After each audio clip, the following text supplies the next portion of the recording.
Hello बच्चों, let's read our question. ये assertion और रीजन का क्वेश्चन है। असर्शन क्या बोल रहा है? IgG is most abundant class of IgGs in the body, यानी कि antibodies in the body. Reason क्या है? IgG is mainly found in sweat, tears, saliva, mucus, colostrum and gastrointestinal secretion.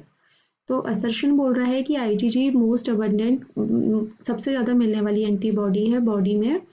और रीज़न क्या बोल रहा है? जो आईजीजी है वो मिलती है sweat, tears, saliva, mucus, colostrum and gastrointestinal secretion में। तो हमारे ऑप्शन क्या है? A both A and R are true and R is the correct explanation of A. B both A and R are true है but R is not the correct explanation of ए।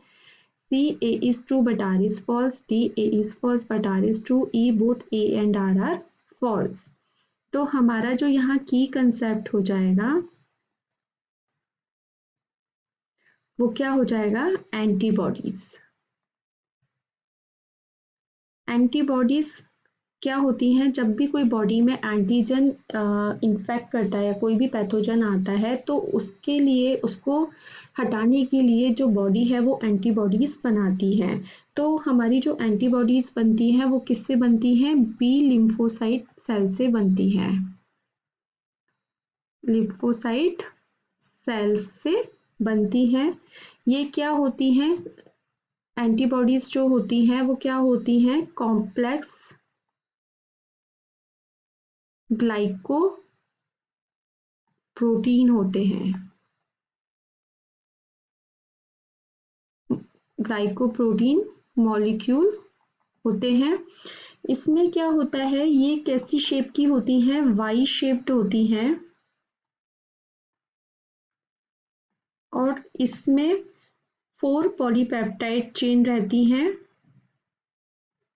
इनके structure में 4 polypeptide chain, जिसमें से कि 2 heavy होती हैं और 2 light chain होती हैं।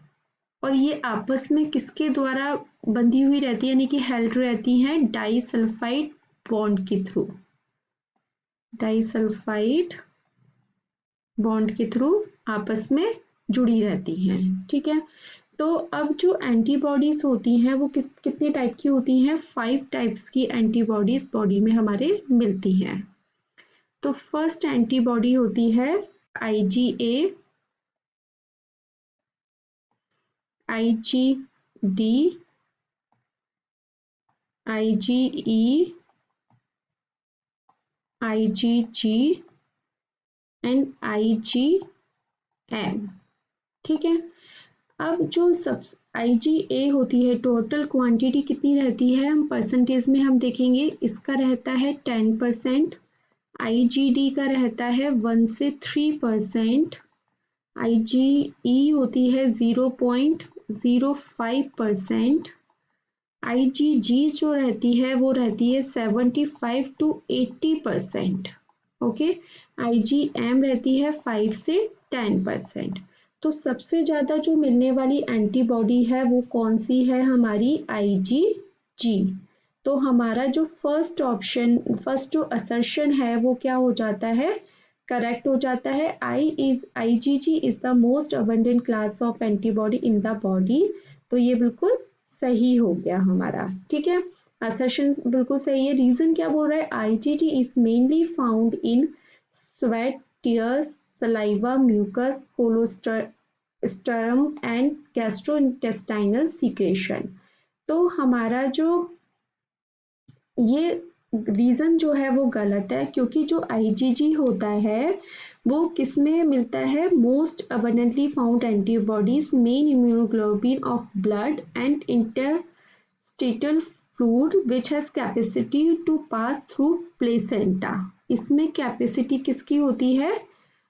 प्लेसेंटा को क्रॉस करने की कैपेसिटी होती है, जो कि कौन से फ्लूइड में होती है? इंटरस्टिशियल फ्लूइड, यानी कि जो कि प्लेसेंटा यानी कि एम्ब्रियो को जो इम्यूनिटी देती है वो कौन सी एंटीबॉडी होती है? IgG होती है। क्या करती है? ये प्लेसेंटा के थ्रू पास होती है इन एम्ब्रियो, कहाँ से, मतलब मदर से जो इम्यूनिटी मिलेगी एम्ब्रियो को, वो कौन सी एंटीबॉडी होगी, आईजीजी के थ्रू इम्यूनिटी मिलेगी। तो पास इन एम्ब्रियो, और किसको इम्यूनिटी किसको देगी, एम्ब्रियो को देगी। ठीक है। तो और जो इसमें हमारे जो रीजन में बताया है कि ये जो स्वेट, टीयर, सलाइवा, म्यूकस, इसमें जो एंटीबॉडी होती है इनमें, वो कौन सी होती है, IgA, जो कि किसमें प्रेजेंट होती है, saliva, mucus and other secretion.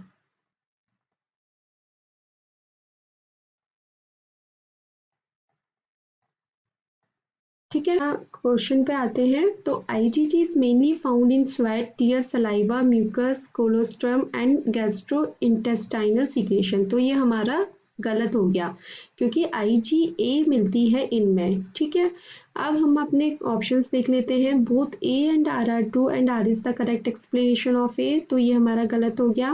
Both A and RR2 but R is not the correct explanation of A, ये भी गलत है। C, A is true but R is false, ये बिल्कुल सही है, क्योंकि हमारा जो रीजन है वो क्या है, रॉन्ग है। D, A is false but R is true, no, E, both A and R false. तो हमारा असर्शन तो ठीक है, लेकिन जो रीजन है वो क्या है, फॉल्स है। तो जो आपका आंसर बनेगा वो क्या बनेगा, option C, A is true but R is false. I hope आपको ये आंसर समझ में आया होगा। Thank you so much, all the best.